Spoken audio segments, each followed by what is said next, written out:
ট্যালির আজকের ক্লাসে আমরা শিখব purchase order rejection outward entry করতে হয় কিভাবে। তো পারচেজ অর্ডার রিজেকশন আউটওয়ার্ড বলতে বোঝায় যে আমি কোনো একটা প্রোডাক্ট পারচেজ করব, কিন্তু সেটা কি অর্ডার দিয়ে।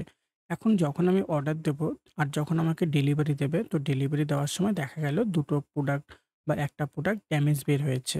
তো এই যে ড্যামেজ যে প্রোডাক্টটা সেটাকে ক্যানসেল করতে হবে। তো এটা হচ্ছে রিজেকশন আউটওয়ার্ড। মানে আমি কোনো একটা প্রোডাক্ট অর্ডারে পারচেজ করছি, কিন্তু আমাকে যখন ডেলিভারি দিচ্ছে মানে আমি রিসিভ করব, সেই সময় আমি দেখলাম একটা প্রোডাক্ট ড্যামেজ বের হয়েছে। তো সেটাকে আবার ক্যানসেল করব কিভাবে? তো এটাই হচ্ছে আউটওয়ার্ড এন্ট্রি। তো এর জন্য আগে আমাদেরকে পারচেজ অর্ডার এখানে অ্যাক্টিভ করতে হবে। পারচেজ অর্ডার অ্যাক্টিভ করতে গেলে প্রেস করতে হবে F11, F2। এখান থেকে এন্টার দিয়ে একটু নিচের দিকে আসবো। Enable purchase order processing no থাকবে, এটাকে করবে ইয়েস, মানে করতে হবে ইয়েস।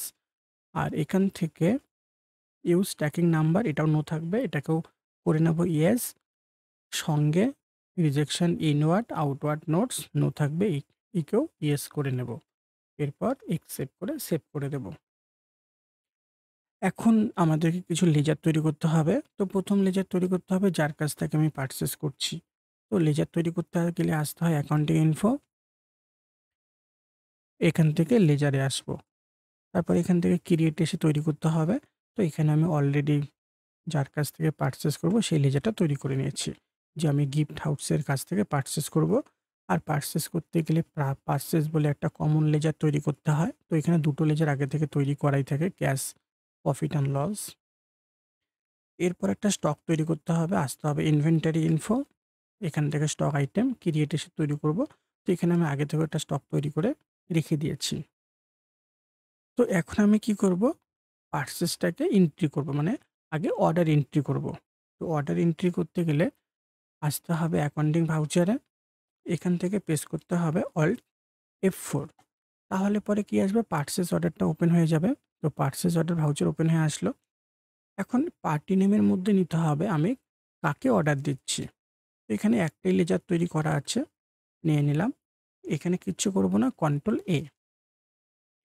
এখন এই যে জায়গাটা, এখানে আমাকে অর্ডার নাম্বারটা লিখতে হবে যে অর্ডার নাম্বার কত হবে। এখানে আমরা আমাদের ইচ্ছামতো একটা নাম্বার লিখে দিতে পারি।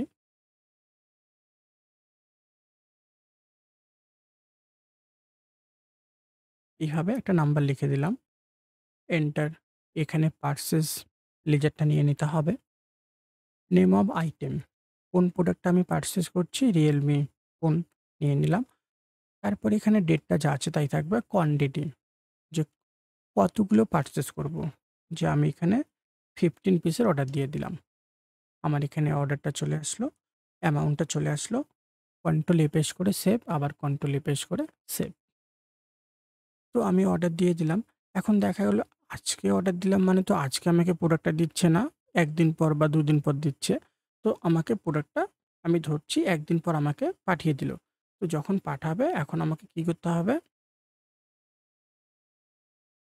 অর্ডারটাকে রিসিভ করতে হবে। তো রিসিভের জন্য প্রেস করতে হবে alt F9। Alt F9 press করলে পরে রিসিভ ওপেন হবে। এখান থেকে পার্টি নেমে আসবো। আসার পর এখানে পার্টি নেমটা নেব, যে কে অর্ডারটা পাঠাচ্ছে, গিফট হাউস। এখান থেকে অর্ডার নাম্বারটাকে নিয়ে নেব, কন্ট্রোল A। তো কি অর্ডার দিয়েছি এখানে চলেই আসলো। কন্ট্রোল A প্রেস করে সেভ। এখন আমি যখন রিসিভ করলাম, করার সময় এখন আমি দেখছি যে সেখান থেকে দুটো প্রোডাক্ট নষ্ট বের হয়েছে, ড্যামেজ বের হয়েছে। এখন এই দুটোকে বাদ দিয়ে দেব। তো এই দুটোকে বাদ দিতে গেলে আমাকে রিজেকশন ইনওয়ার্ড আউটওয়ার্ড এন্ট্রি করতে হবে। তো আউটওয়ার্ড এন্ট্রি করার জন্য এর আগে আমি স্টকটা চেক করে নেব আমার কাছে স্টক কতটা আছে। তো এখান থেকে আসবো স্টক সামারিতে। এখান থেকে যদি আমি দেখি আমার কাছে 27 পিস এখানে দেখাচ্ছে। তার মধ্যে এখানে পারচেজ বিল পেন্ডিং দেখাচ্ছে। পেন্ডিং দেখাচ্ছে 15 পিস। মানে এটা এখনো পারচেজ হয়নি। আমি শুধু অর্ডার করেছি, আমাকে প্রোডাক্টটা পাঠিয়েছে। আমি শুধু রিসিভ করলাম, এখনো পারচেজ এন্ট্রি হয়নি। তার জন্য এখানে বিলটা পেন্ডিং দেখাচ্ছে। তো আগে থেকে আমার কাছে 12 পিস ছিল। 15 পিস আমি কি করছি? পারচেজ করছি অর্ডার দিয়ে। তো টোটাল আছে 27 পিস। এখন তো এখান থেকে ২ টো প্রোডাক্ট বা ৩ টা প্রোডাক্ট নষ্ট বের হয়েছে, সেটাকে বাদ দিয়ে দেব। আসতে হবে অ্যাকাউন্টিং ভাউচারে। তো রিজেকশন আউটওয়ার্ড এন্ট্রি করতে গেলে আসতে হবে অ্যাকাউন্টিং ভাউচারে। এখান থেকে পেস্ট করতে হবে অল্ট F6। রিজেকশন আউটওয়ার্ড ভাউচারটা ওপেন হয়ে গেল এখানে। এখানে পার্টি নেম নেব, কাকে রিটার্ন দিচ্ছি, গিফট হাউসকে। এন্টার। এখানে আইটেম নেম রিয়েলমি ফোন। এখান থেকে অর্ডার নাম্বারটাকে নিয়ে নেব। কোয়ান্টিটি কতগুলো অর্ডার দিয়েছি, 15 পিস দিয়েছি। এখন 15 পিসের মধ্যে থেকে ড্যামেজ কতটা হয়েছে, যে 3 পিস ড্যামেজ হয়েছে। তো এখানে টাইপ করতে হবে 3। এন্টার। কন্ট্রোল এ। আবার কন্ট্রোল এ। এখন স্টকটা চেক করে নেব। আসতে হবে স্টক সামারিতে। এন্টার। এখন যদি দেখি আমার কাছে 24 পিস আছে। এন্টার। তো এখানে যদি দেখি 15 পিস কি ছিল, অর্ডার দিয়েছিলাম, তার মধ্যে 3 পিস ড্যামেজ বের হয়েছে।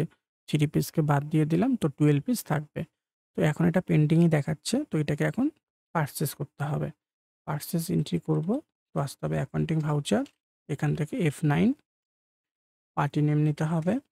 অর্ডার নাম্বারটা নিয়ে নেব। কন্ট্রোল এ। কি প্রোডাক্ট আসলো, তো এখানে দেখাচ্ছে 12 পিস। কন্ট্রোল। এখন যদি স্টকটা চেক করে নিই স্টক সামারিতে এসে, তাহলে দেখব এখানে এখানে যে পেন্ডিংটা লেখা ছিল সেটা সরে গেল, মানে এটা পারচেজ এন্ট্রি হয়ে গেল। তো এইভাবে আমরা রিজেকশন আউটওয়ার্ডটাকে এন্ট্রি করে থাকি। যে কোনো একটা প্রোডাক্ট আমি অর্ডার দিলাম, কিন্তু সেটা যখন আমাকে ডেলিভারি দিল, আমি রিসিভ করার আগে দেখতে পাচ্ছি সেটা খারাপ হয়েছে, মানে কোনো কারণে ড্যামেজ হয়েছে। তো সেটাকে ক্যানসেল করব কিভাবে, মানে আবার রিটার্ন করব কিভাবে। তো এই হচ্ছে purchase order rejection out entry.